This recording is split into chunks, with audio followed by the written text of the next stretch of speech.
Como recuperar a sua carteira de Bitcoin em outra carteira de cripto que seja? Bom, eu já vou responder simples e eficaz essa pergunta, porque é uma pergunta extremamente simples de ser respondida. Bom, se você está aqui no vídeo só para isso, já vai ficar com a resposta aqui no começo mesmo. Basicamente, é simplesmente você vai pegar lá suas chaves privadas que você utilizou e vai colocar na carteira nova, independente de qual seja. Digamos que você tenha baixado aí a Trust Wallet e você não quer mais usar a Trust Wallet, você quer usar a Exodus. Você pega de uma e joga para outra, não tem problema nenhum, é só você usar suas chaves privadas. Se a Exodus falir e você precisar usar outra carteira, não tem problema. Pega a sua chave privada e coloca na carteira nova, que não tem problema nenhum. Suas criptos vão estar salvo, independente de qual carteira você estiver usando, desde que você tenha aí sua chave privada. Isso vale tanto para as Hot Wallets quanto para as Cold Wallets. Mas isso é uma pergunta muito simples e que, se surgiu na sua mente, talvez seja justamente porque você não tem o pleno conhecimento sobre o assunto. Talvez você não saiba como realmente funcionam as coisas. E se você tem interesse em entender um pouco mais de como que as coisas funcionam no Bitcoin de uma forma mais aprofundada, fica aqui pro vídeo, porque eu vou explicar para vocês, para não surgir mais esse tipo de dúvida na sua cabeça, porque automaticamente você vai lembrar do que eu tô falando aqui para você e você já vai conseguir se auto-responder. Afinal, você tá investindo nisso, né? Então é bom que você entenda pelo menos o funcionamento de uma das coisas mais essenciais desse investimento que você está fazendo, que é aí como funcionam as chaves privadas, como que funcionam os mnemônicos, o que é uma BIP e todas essas coisas no geral, como que funciona a formação dessas palavras que você está usando e por que são essas palavras e não outras. Mas bom, se você quer parar de ter insegurança na hora de mexer com cripto, seja bem-vindo a esse vídeo aqui. O meu nome é Cauê Marostegan e, sem mais delongas, deixa eu começar aqui a falar a primeira coisa que eu quero falar para vocês, e é o que justamente são essas chaves privadas. Bom, essas chaves privadas, no sentido mais estrito da coisa, nada mais são do que uma combinação de códigos aí de 32 bytes que podem ser registrados de várias formas diferentes. Essa string pode ser registrada através de números binários, podem ser registrados através de hexadecimal, pode ser registrado como uma string de base 64, pode ser registrado de diversas formas diferentes. E através de uma BIP, no caso a BIP 39, BIP, para você que não sabe o que é um Bitcoin Improvement Proposal, que nada mais é do que uma proposta de melhoria aí do Bitcoin. No caso aí, a partir da BIP 39, que foi criada em 2013, faz já bastante tempo, já fazem aí 10 anos da criação dessa BIP, né, dessa proposta de melhoria no Bitcoin, que passou, obviamente, tornou-se mais simples para o usuário poder utilizar uma frase mnemônica, né, que nada mais são do que aquelas palavras que vocês recebem como chave privada, que são basicamente uma forma de você enxergar aquele binário, aquele hexadecimal, numa forma mais simples, para que seja mais fácil de você salvar aquilo depois. Essa BIP 39, então, foi responsável por implementar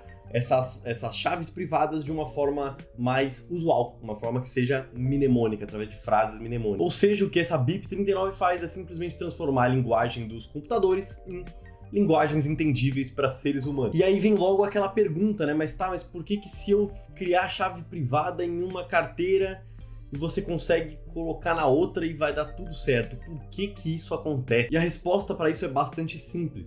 Na verdade é porque essas carteiras, pelo menos as boas carteiras, as carteiras na verdade minimamente decentes, todas elas utilizam o mesmo padrão de criptografia, o mesmo padrão para geração dessas chaves privadas. Através de uma mesma seed é gerada uma chave privada e essas chaves privadas utilizam geralmente algum padrão de criptografia específico, como por exemplo o ECDSA, que é o mais utilizado aí, o padrão de criptografia mais utilizado aí na maior parte das blockchains. ECDSA, que no caso significa Elliptic Curve Digital Signature Algorithm. Basicamente aí que é um algoritmo que cria certificados digitais utilizando uma curva elíptica. Mas isso eu não vou me delongar muito, porque é um assunto extremamente complexo que vai indo, dá para fazer vídeo de 2 horas falando só desse ponto específico. Tem a ver muito mais com criptografia e não é necessário para vocês entenderem o funcionamento dessa coisa toda. Mas basicamente o que é importante vocês entenderem é que para ser gerado essas chaves é usado o mesmo padrão de criptografia. E esse mesmo padrão é aceito nas principais carteiras, utilizado nas principais blockchains, então acaba que você consegue ter essa compatibilidade aí, desde que você esteja usando o mesmo mesmo tipo de padrão. Então você consegue, por exemplo, aí da sua carteira, digamos que você tem uma Trezor, usar aquela mesma frase que você gerou por exemplo, na Electrum, ou usar na Exodus e na Trust Wallet, você consegue fazer esse tipo de coisa. E o BIP39 também estabelece algumas regras que devem ser seguidas, como, por exemplo, as palavras que poderiam ser utilizadas pelo código de geração. Não são qualquer palavras, não tem todas as palavras possíveis. Inclusive as línguas disponíveis para essas palavras. Na verdade, são palavras diferentes, né, em línguas diferentes. Não são as mesmas palavras traduzidas.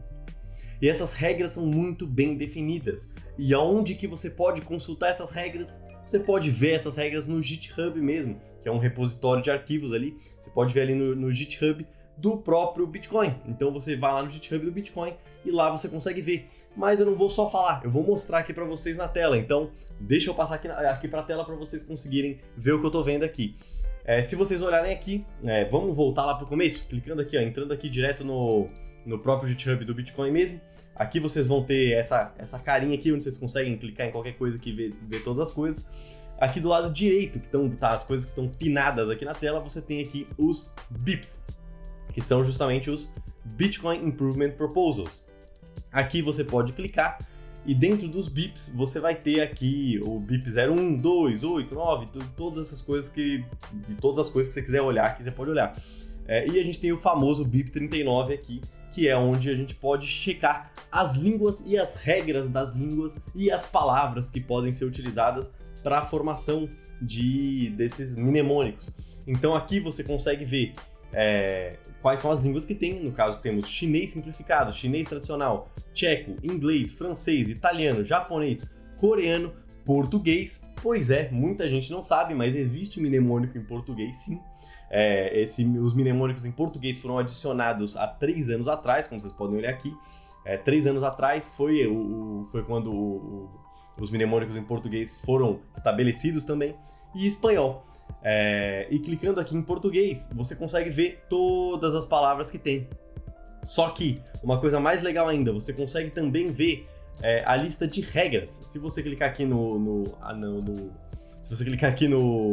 bip39worldlist.md, você consegue descer aqui um pouquinho e ver as regras para as palavras de cada país. Vamos descer aqui no português para poder mostrar para vocês, por exemplo. Aqui a gente tem 11 regras, que são as regras que definem quais palavras entram aí dentro das palavras que podem ser utilizadas. E no caso aqui as palavras podem ser unicamente determinadas digitando apenas os 4 primeiros caracteres, ou seja, se você tiver 4 caracteres, já é possível você determinar que palavra que é aquilo, porque todas as outras regras também têm que ser seguidas. No caso, não pode ter acentos ou caractere especial, não pode ter formas complexas de verbo, não pode ter palavra no plural, a menos que não haja uma forma no singular. Palavras com uma forma dupla de falar também não podem ter aqui. Palavras com o mesmo som ou que tem uma forma diferente de falar também não podem ter aqui. Palavras ofensivas também não.